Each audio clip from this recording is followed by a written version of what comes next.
जी नाज़रीन, अस्सलाम वालेकुम। पाकिस्तान में आपका होस्ट फ़िदा पाकिस्तानी और आप देख रहे हैं वॉइस ऑफ कराची प्रोग्राम माज़रत के साथ। नाज़रीन, मैं इस वक्त मौजूद हूँ एक ऐसे नौजवान के साथ जो कि ये नौजवान मेहनत कश है और इस उम्र में माशाल्लाह से मेहनत करके खाता है। गुज़श्ता रात इनके साथ एक वाक़या पेश आया कि ये कहीं जिन्ना अस्पताल से आ रहे थे और उस दौरान घर के पास ही वहाँ खड़ी मोबाइल ने इन्हें रोका।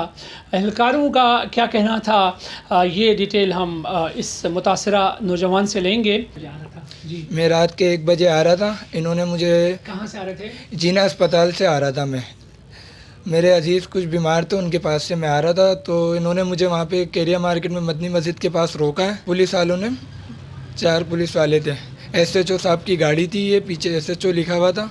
इन्होंने रोक के मेरी जेब से 17,000 रुपये निकाले। 17,000 रुपये निकालने के बाद फिर उसके बाद वॉलेट निकाला है। वॉलेट निकाल के पीछे लेके गए एक बंदा और एक पुलिस वाला मेरे साथ खड़ा हुआ था। उधर से पुलिस वाला एक चरस डाल के लाता है मेरे वॉलेट में और कहता है ये चरस आपके वॉलेट से निकली है। मैंने सर मैं चरस पीता ही नहीं हूँ, कुछ भी नहीं करता मैं ऐसा नशा। मैं तो रात मंडी जाता हूँ और दिन में ठेलों पे धूप में काम करता हूँ सब्ज़ी का। अच्छा, सब्ज़ी फरोश है? जी जी। तो उन्होंने मुझे मारते हुए गाड़ी के अंदर बिठा लिया। गाड़ी में बिठाने के बाद ये दारा रूम के पास लेके गए, कराची दारा रूम के पास। वहाँ पे मुझसे कहते हैं क्या नाम है, ये आपकी चरस है? मैंने कहा मेरी नहीं है। फिर इन 4 पुलिस वालों ने मुझे मारा, दोबारा सही से मारा मुझे ना। इन्होंने चारों ने कमर पे और मुंह पे सब जगह इन्होंने लाते घुसे इन्होंने मारे बेहिसाब मुझसे। और मुझसे कह रहे हैं कबूलो के चरस आपकी है। मैंने नहीं कबूला कि मेरी चरस है ये। इन्होंने मुझसे बोला कि क्या नाम है, यहाँ बैठे रहो, अभी SHO साहब के पास हम लेके जाएंगे थाने और उधर आपसे वो बेहिसाब जब पैसे लेंगे ना फिर आपको पता लगेगा। मैंने कहा ठीक है आप लेके चल लो। इन्होंने मेरे को 1 बजे तकरीबन यहाँ से उठाया है और 4 बज गए ये मुझे थाने नहीं लेके गए। और ये SHO साहब के साथ कांटेक्ट में थे। ये कह रहे हैं कि हम कांटेक्ट में। SHO साहब का बार बार इनके पास फ़ोन आ रहा था। SHO साहब ने इनको बोला कि 17,000 रुपये इसके पास जो निकले हैं वो लेके इससे आ जाओ थाने। तो ये मुझे थाने नहीं लेके गए। उसके बाद इन्होंने मेरे को 4:30। आपको आवाज़ आ रही थी कि SHO साहब जो बातें कर रहे थे? ये बात तो कर रहे थे फ़ोन पे, बार बार फ़ोन आ रहा था इनके पास कि SHO साहब का फ़ोन आ रहा है, इसको थाने लेके आओ और 17,000 रुपये इससे लेके आ जाओ। अच्छा। और इसके पास जो जो सामान है सब लेके आ जाओ। इन्होंने मेरे को 4:30 बजे छोड़ा है और उस पर भी मार के सही से ना बहुत मारा इन्होंने। उसके बाद मुझे छोड़ा है। 12,000 रुपये मेरे को दिए इन्होंने। 12,000 रुपये दिए। मैंने इनको बोला चर्च का, इन्होंने मेरे ऊपर नाम डाला था कि चर्च तेरे पास से निकले। मैंने कबूला नहीं कि मैं क्योंकि पीता ही नहीं हूँ, मैं कुछ खाता नहीं हूँ। मैं काहे के लिए कबूलता है इस बात का कि मैं पीता हूँ। तो जो चरस इन्होंने मेरे ऊपर रखी थी ना, वो बाद में इन तीनों पुलिस वालों ने मिल के पी है चरस। मेरे आँखों के सामने चरस इन्होंने तीनों ने पी है मिल के, पुलिस वालों ने।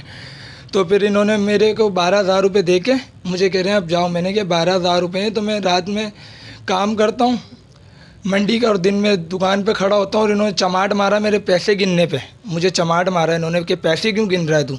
मैंने कहा मेरी मेहनत के पैसे हैं, मेरे पास ये ही है। मैं रात मंडी जाता हूँ, आज मंडी भी नहीं गया। मुझे घर में वालदा की तबीयत सही भी नहीं, मुझे दवाई ले जानी है घर के अंदर। इन्होंने पैसे 5,000 रख लिए और मुझे कहते हैं क्या नाम है जो ना, अगर ये 5,000 चाहिए तो फिर हम तेरे को डाकुओं में शुमार करके तेरे को गोलियाँ मारेंगे और तेरी वीडियो बना के हम तुझे अंदर करा देंगे।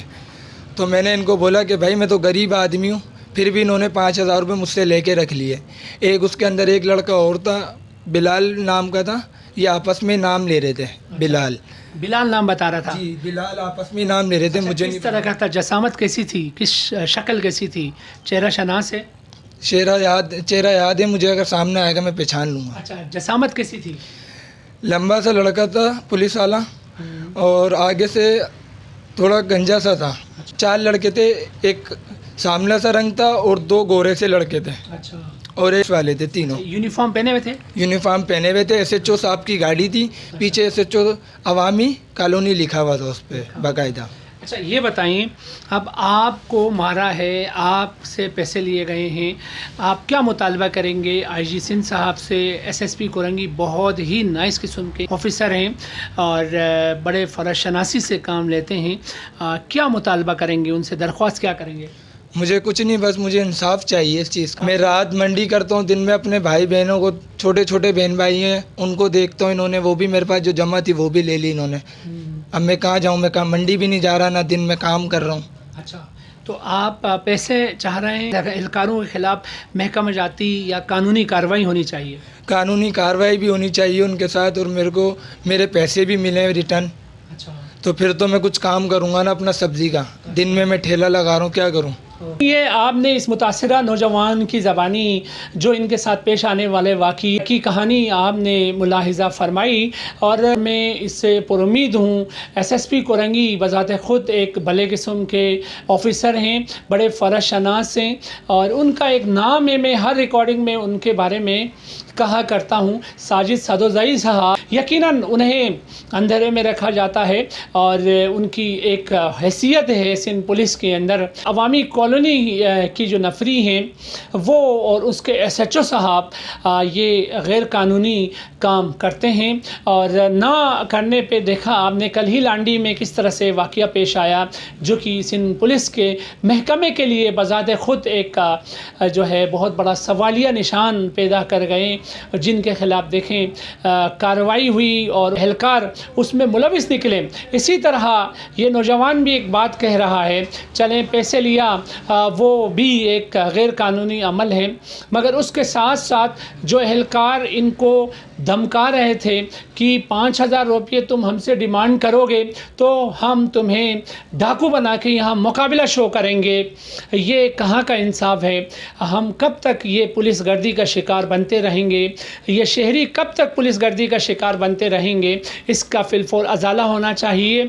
और इस तरह की जो गैर कानूनी सरगर्मियों में मुलविस एहलकारों के ख़िलाफ़ सख्त से सख्त नॉट ओनली महकमा जाती कार्रवाई बल्कि उनके ख़िलाफ़ FIR दर्ज होनी चाहिए, ताकि एक दो इस तरह इदारे में मौजूद काली बेड़ों को सख्त से सख्त सज़ा मिलेगी। तो यकीनन ये जो भी कानूनी सरगर्मियाँ अमल में ला रहे हैं, इनकी रोकथाम इसी तरह हो सकती हैं, क्योंकि उन्हें पता है उनको मुअत्तल किया जाएगा। मुअत्तल करने के बाद वो फिर किसी इंक्वायरी में पेश हो जाएंगे, वहाँ पैसे खिलाएंगे और उसके बदौलत वो फिर से बहाल हो जाएंगे। बस इतना ही होना है, तो ये कोई सज़ा नहीं बनती हैं। हमारी तजवीज़ ये होगी, रिक्वेस्ट ये होगी हुकाम वाला बिलखुसूस कोरंगी के SSP साहब से सख्त सज़ा दें। जिस तरह से इरफान बहादुर साहब ने एक मिसाल कायम की, बेचारा चाट वाले से पैसा खाकर उनको पैसे नहीं दे रही थी नफरी, उनको पाबंद सलासुल किया। अब इसके बाद यकीनन नफरी दोबारा ये हरकत जो है नहीं करेंगी, खौफ होगा। वही तर्ज की सज़ा अगर यहाँ ज़िला कोरंगी के SSP साहब भी बजा लाते हैं तो मैं गारंटी के साथ कह सकता हूँ कि कम से कम इस तरह ये पुलिस गर्दी से 73 शहरी बचेंगे, उनकी जमा पूंजी मेहनत की कमाई से महरूम नहीं होंगे। इस उम्मीद के साथ कि इस नौजवान का जो भी नुकसान हुआ है उसका अजाला होगा, इसके साथ अपने मेज़बान फ़िदा पाकिस्तानी को इजाज़त दें और आप देखते रहें वॉइस ऑफ कराची।